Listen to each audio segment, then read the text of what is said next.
U.S. Senator Pat Toomey is defending property rights, a growing economy, and middle-class Americans from a recent proposal by Senators Bernie Sanders and Chuck Schumer that would severely restrict the ability of American companies to buy back their own stock.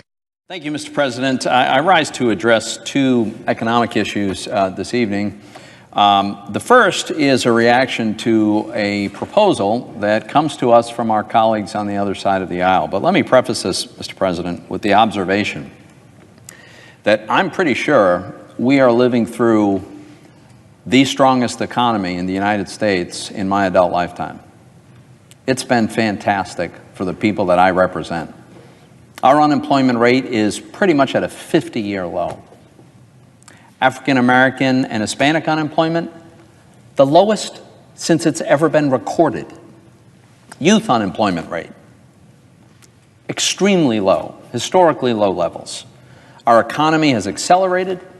Wages are growing exactly as we said they would, and it's very simple. The demand for workers has grown so much that employers are being forced to bid ever higher for the services of the workers. And now, we're in a tremendously enviable position of having more job openings in America than there are people looking for work in America. It's fantastic. This is exactly what we want to have happen. And the president was right when he said last week that our economy is the envy of the world. Totally true. So what do our colleagues on the other side of the aisle do to propose to do in light of the fact that we have this fantastic economy? Well, Senator Sanders and Senator Schumer joined up and have made a proposal that we adopt legislation that would severely restrict the ability of American companies to buy back their own stock. Mr. President, this is just the latest iteration of a socialist tendency that seems to be growing on the far left. This idea is a horrendous idea. I suppose we shouldn't be surprised when we hear a socialist-leaning idea coming from a self-described democratic socialist or social democrat, whatever the description is. But I am surprised to hear this coming from the Senate minority leader. So let's talk about this a little bit. First of all, what is a stock buyback? It's not that complicated. It's when the owners of a company take some or all of their money out of the company.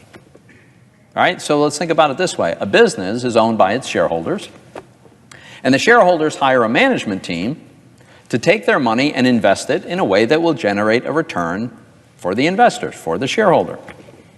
That's the role of the management team.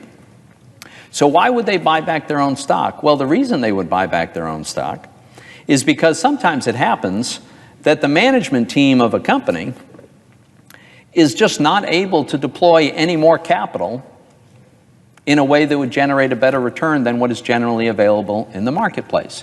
So what happens sometimes is companies might make huge investments. They may be investing tremendous amounts, record amounts, in expanding their capabilities, expanding their production, more R&D, expanding their staff, but they can reach a limit to how much they can expand, how much they can productively invest at a given point in time. And if they've got more money, more cash, than they can productively deploy, they've got an obligation to return that to the people who actually own it, which is the shareholders, the investors. That's their obligation.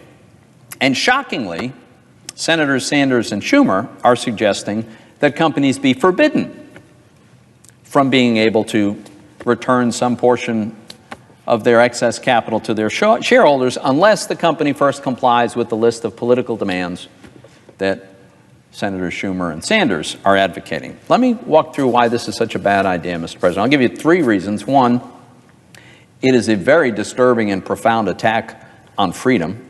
Number two, it would be terrible for the economy. And number three, it would hurt the very people that presumably they intend to help. Let me go through them in order. First of all, as far as freedom goes, whose company is it? To whom does this company belong? A given company in America, I've always thought they belonged to the shareholders of those companies, the people who saved up and invested in them, the people who launched those companies. the people whose capital made it possible.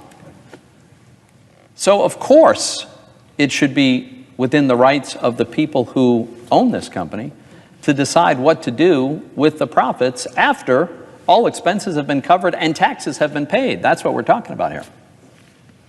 And I have a question for my colleagues. And the question is, what principle confers on politicians the right to control whether and when and under what circumstances an investor can withdraw his own money from a business in which he invested? I don't know what that principle is. I will say it seems exactly equivalent to me to confiscating the property of somebody, in this case, their ownership in a business, and redistributing that confiscated asset to whoever they choose. That strikes me as pretty close to the definition of socialism, Mr. President.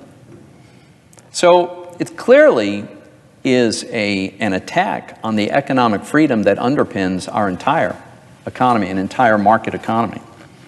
The second point, and related, is this would be terrible for the economy. It would do great harm to an economy that is right now doing quite well.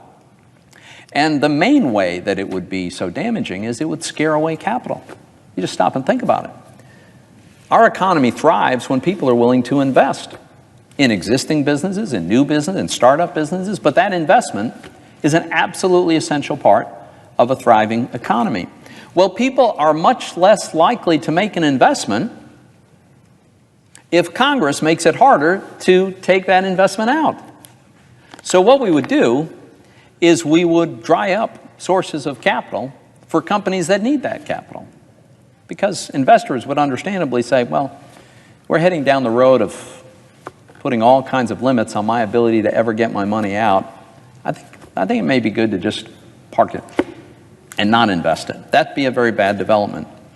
The proponents of this idea of restricting companies this way, they say they want to, and this is a quote, they want to incentivize productive investment. I have to laugh, because I have a secret for our colleagues. You see, the free enterprise system already provides an incentive for productive investment. It's called a profit. It's like the whole idea. So we don't need to punish people for making an investment as a way to incentivize productive investment. In fact, it won't work at all. Now, I think some of what they've argued displays a little bit of confusion about how this works. In their argument about why something has to be done here, they say that 90% of profits go to buybacks and dividends. What else would you use it for, right? I mean, you first have to cover all your expenses before you have a profit. And so you could have record amounts of research and development, record amounts of expansion, record amounts of employment and growth in employment. After all of that is covered, only then do you have the profit. That's what's left over. And after you've covered all of those things, why wouldn't you have buybacks and a distribution to the investors? And that raises the question of exactly what problem is it that our colleagues think they're solving here? We are running at record high levels of investment in our economy. Capital expenditures has gone through the roof in response, partly, largely, to the change in the tax law that we made. So the buybacks that have been occurring have coincided with record levels of investment. What's the problem here? Oh, and by the way, as I pointed out earlier, wages growth have accelerated at the highest rate that we've seen in many, many years. I really don't understand what problem they think they're solving. And by the way, there's an alternative to distributing excess capital to shareholders. The alternative is keeping the capital trapped in the company, where it is not being put to its most productive use. See, one of the great dynamics of a market economy is by returning excess capital to shareholders, the shareholders get to decide what new idea deserves to be funded. By recycling this capital, whether it's in the form of dividends or stock buybacks, we encourage this capital to find a new home, a new startup, a new idea, expansion of an existing business. The capital is constantly being redirected to the best ideas, as long as you allow it to happen. Finally, Mr. President, this idea would be very harmful to the people that it's presumably meant to help. You know, about 40% of all equities in the U.S. are held in pension and retirement accounts. These are the accounts of teachers and cab drivers and truck drivers and folks who work at factories and do every other job that our economy depends on, who put a little money away. It's in a 401k plan, or it's in an IRA, or it's in an employer-sponsored pension plan. These folks own an awful lot of the stock in America. Well, buybacks are good for their investment because in some cases it returns cash that can then be redeployed. In other cases, it provides a bid, it provides some upward pressure on the stock price, which is good for the value of their savings. And over time, if the stock gets retired, then the diminished supply gets that much greater a share of all the future earnings. This is completely win-win for savers and investors. So, Mr. President, let me just conclude by saying it's a very, very bad idea for America to take any steps down the road towards socialism. This is very much an idea of that ilk. In fact, it's a big step in the direction of a collectivist socialist economy, and we should reject this out of hand. Thank you for checking out the MyChesCo YouTube channel. If you would like to get more videos, news highlights, and event coverage, be sure to hit the subscribe button. And don't forget to visit MyChesCo.com, your Chester County community website.